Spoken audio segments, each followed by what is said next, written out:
Madame, Monsieur, bonsoir. Merci de nous rejoindre dans ce téléjournal de 20 h. Au sommaire de la principale édition de l'information de la chaîne panafricaine, le souverain marocain poursuit son séjour à Libreville ce vendredi. Le président gabonais et le roi du Maroc ont procédé au lancement des travaux du futur centre de formation professionnelle dans les métiers du transport et de la logistique. Ali Bongo Ondimba et Mohamed Si sont ensemble affirmés à nouveau leur volonté d'approfondir les relations entre les deux pays. Fin difficile à Bonn des négociations sur le climat. Les 196 partis qui n'ont pas pu tomber d'accord ont décidé de confier aux deux présidents de séance la responsabilité de leur proposer un texte rationalisé et affiné lors des prochaines rencontres. Sport, les éléphants de Côte d'Ivoire sont arrivés à Libreville cet après-midi. Les champions d'Afrique prennent part à la première journée d'éliminatoire de la Coupe d'Afrique 2017. Ils vont affronter les Panthères du Gabon ce dimanche 14 juin. Match dont le résultat ne sera pas comptabilisé pour le pays hôte qualifié d'office pour cette 31e édition de la CAN. Vers la fin de ce journal, Uriel Abaga va me rejoindre sur ce plateau pour 7 minutes. Nous allons parler encore une fois de la visite officielle de Mohamed VI à Libreville. Le roi du Maroc, je vous le disais, avait procédé ce matin dans la commune d'Akanda au lancement des travaux de construction d'un centre de formation professionnelle. Nous allons parler du renforcement de la coopération entre le Gabon et le Maroc. Nous en parlons dans une vingtaine de minutes. Voilà pour la vitrine, les détails tout de suite. Bienvenue.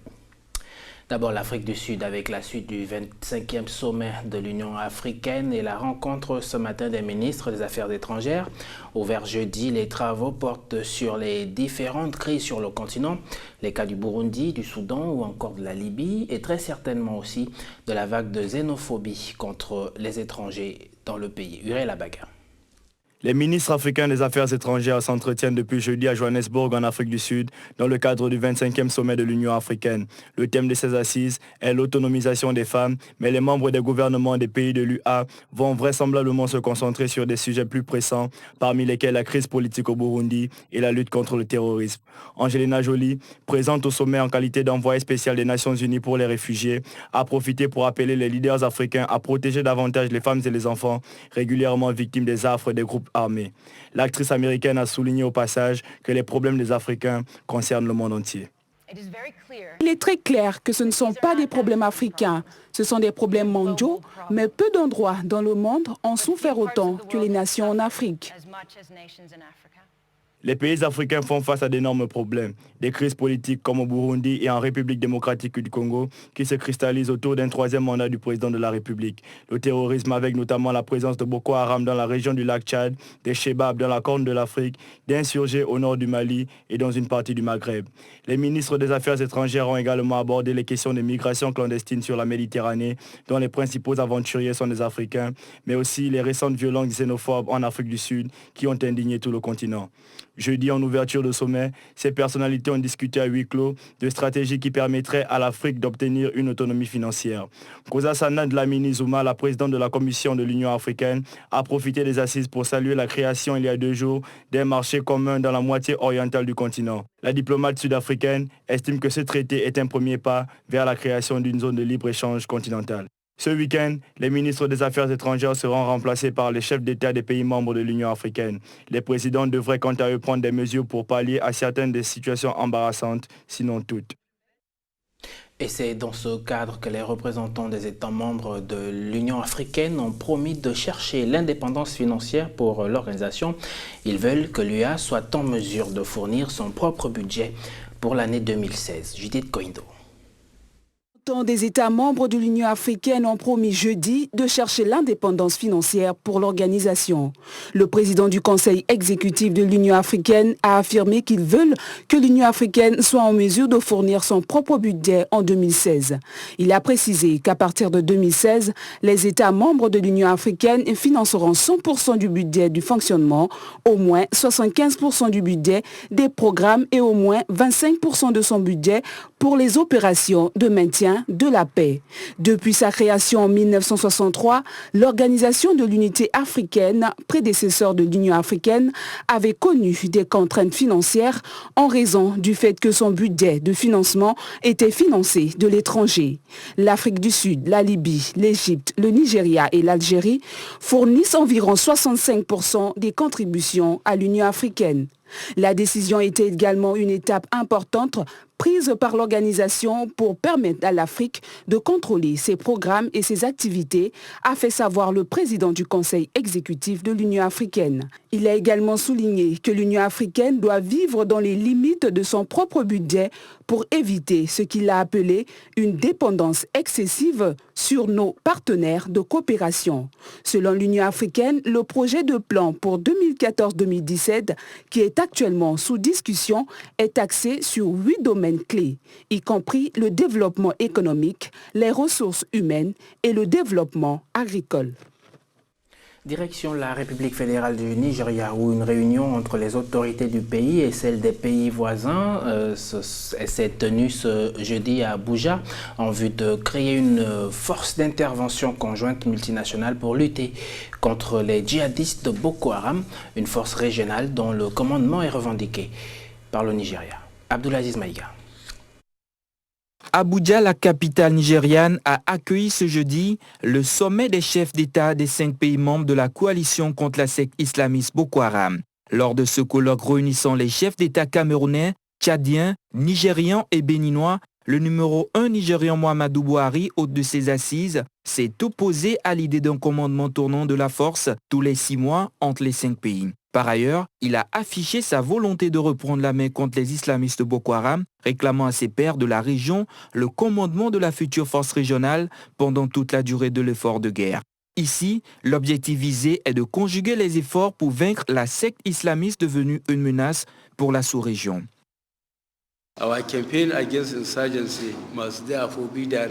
Notre campagne contre l'insurrection doit être dirigée sur tous les fronts, en commençant par limiter leur accès aux fonds et aux armes.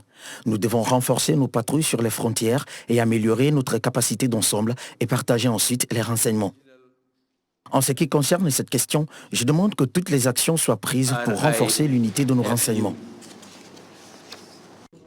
Cette force d'intervention multinationale dont l'avènement opérationnel était prévu en novembre sera dotée de 8700 militaires, policiers et civils et son quartier général sera installé à N'Djamena, la capitale tchadienne. Son coût est estimé à quelques 30 millions de dollars durant les 12 prochains mois. Selon les observateurs, l'attitude du nouveau président nigérian rassure la communauté internationale. Toutefois, Boko Haram a récemment démontré que sa capacité de nuisance demeurait élevée, multipliant les attaques dans le nord-est du pays. Au Gabon, le président gabonais et le roi du Maroc ont visité ce vendredi le site du futur centre de formation professionnelle dans les métiers du transport et de la logistique.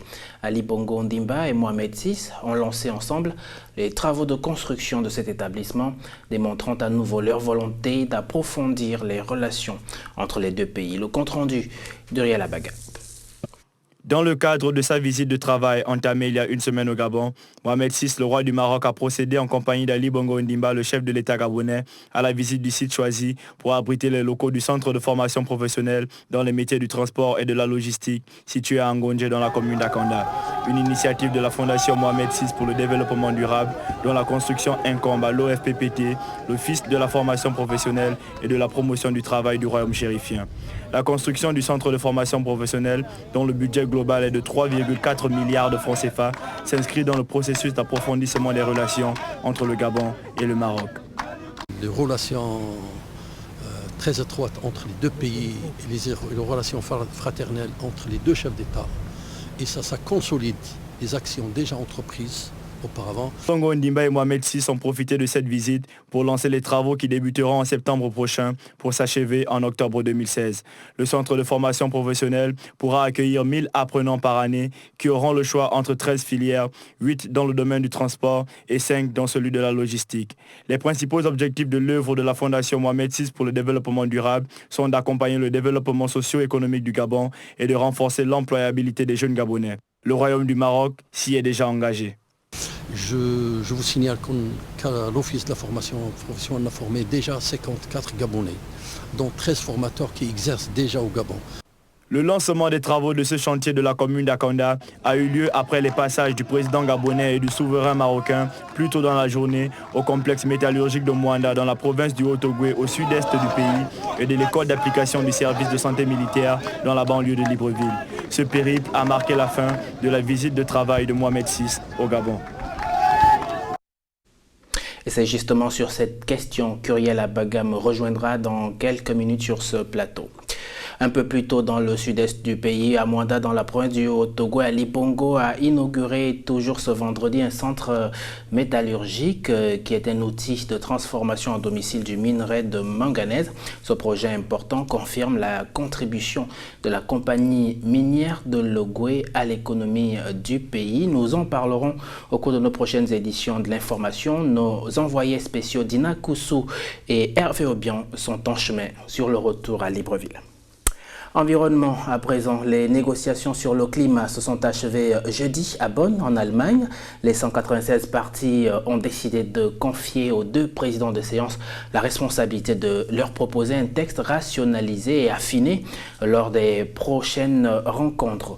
L'implication des politiques, de partenaires sociaux et des religieux est attendue pour faire avancer les débats. Marie-Angèle Gono.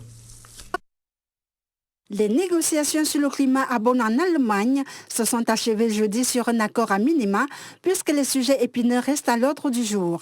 Les 196 parties ont décidé de confier aux deux présidents des débats, l'Américain Daniel Reifneid et l'Algérien Ahmed Jolaf, le soin de leur proposer un texte rationalisé et aminci d'ici leur retrouvaille en fin août prochain. Les deux hommes devront produire un document clarifiant les options, mais sans en éliminer aucune, afin de répondre à la préoccupation des pays, soucieux de garder au processus son caractère collectif. Un enjeu de taille pour éviter les contestations de dernière minute. Aussi faudra-t-on prendre tout le temps de travail nécessaire pour aboutir à cet accord contraignant, souligne Ahmed Jolaf, l'un des présidents. Le débat doit avoir lieu à tous les niveaux, souligne Elliot Deringer du think tank American Center for Climate and Energy Solutions. Ainsi, parallèlement au processus de l'ONU, les États sont invités à débattre du fond pour tenter de trouver des points de convergence. Une réunion informelle qui va rassembler une quarantaine de ministres est d'ailleurs prévue en juin prochain à Paris. Déjà, le président François Hollande a appelé les partenaires sociaux du monde entier à s'impliquer pour le succès de la conférence mondiale sur le climat. L'accord de Paris sera au menu de plusieurs réunions de haut niveau.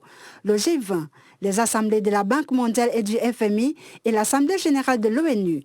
On n'oublie pas l'encyclique du pape sur l'environnement attendu le 18 juin prochain qui va encourager l'action des États contre le réchauffement.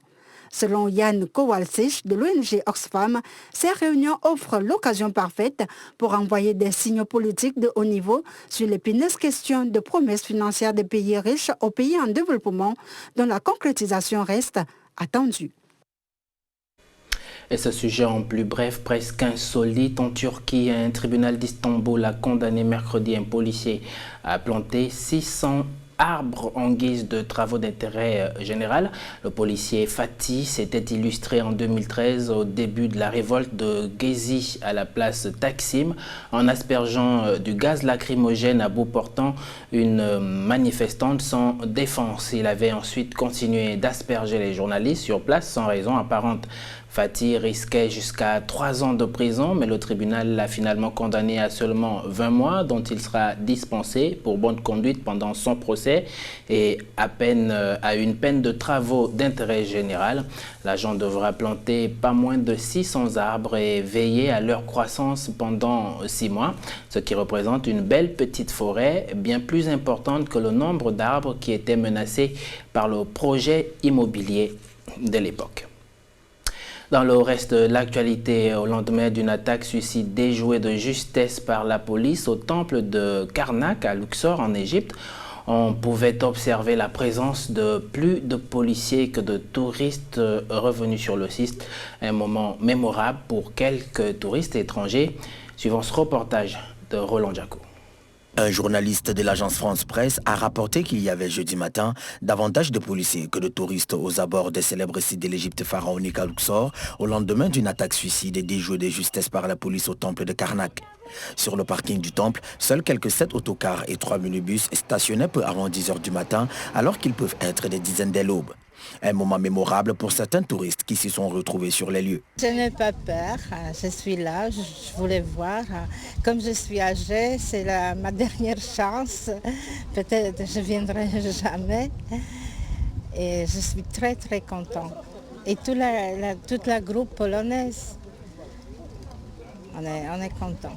Environ 200 touristes déambulaient entre la fameuse allée des Sphinx à tête de bélier et les pylônes de la salle hypostyle du temple du dieu Amon quand un kamikaze a déclenché sa veste bourrée d'explosifs et les policiers ont tué et blessé 2 complices armés de fusils d'assaut. Une action que le gouverneur de la ville salue et garantit une sécurité beaucoup plus préventive. Nous avons pris des mesures qui ont joué un rôle dans notre réussite sur le terrain.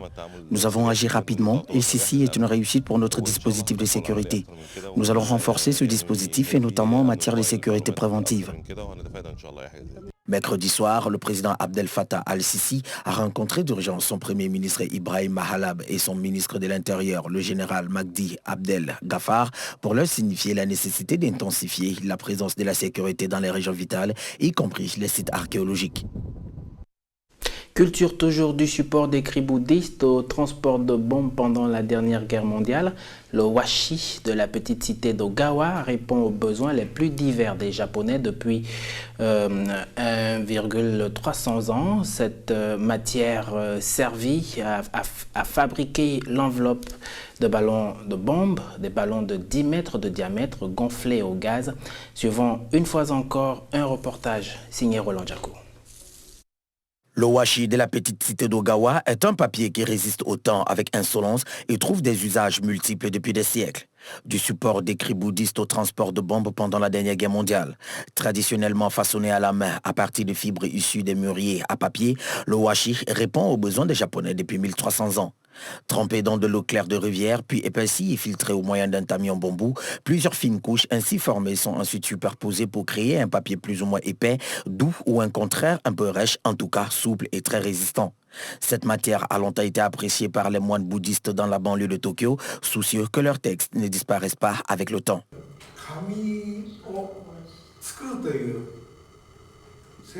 Nous faisons du papier jour après jour et nous ne savions rien des bombes.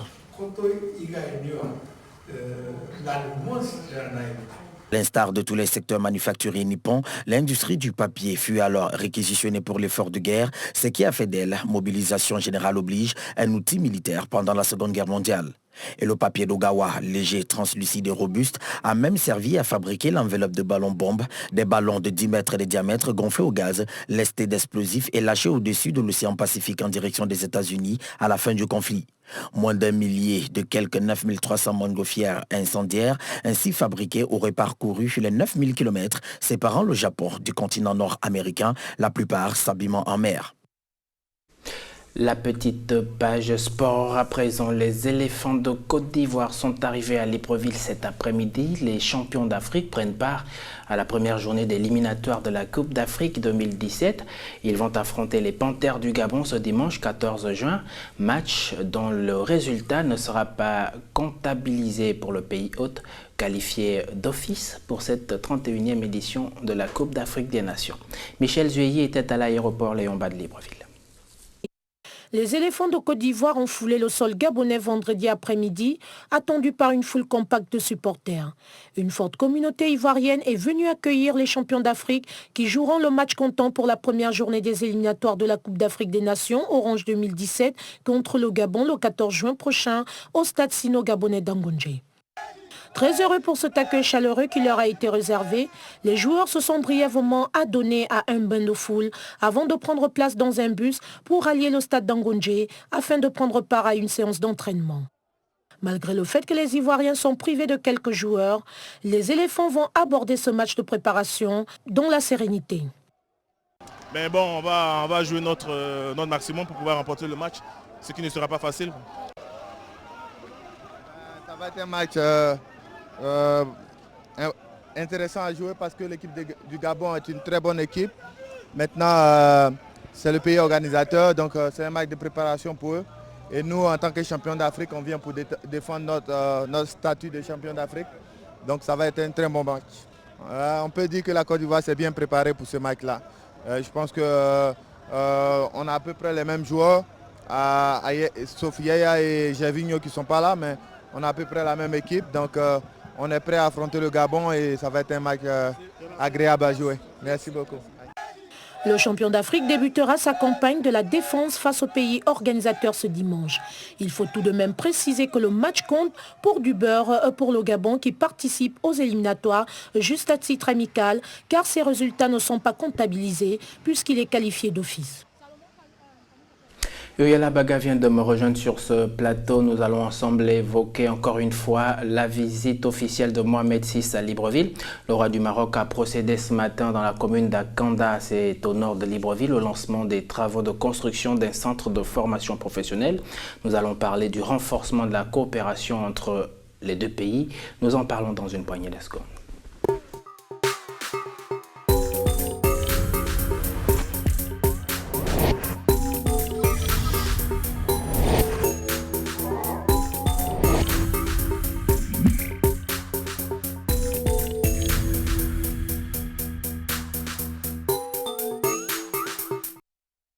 Yoyala Baga, bonsoir. Bonsoir. Merci d'être arrivé sur ce plateau. Vous étiez ce matin donc à Angonje au nord de Libreville pour assister à ce lancement des travaux de construction d'un centre de formation professionnelle.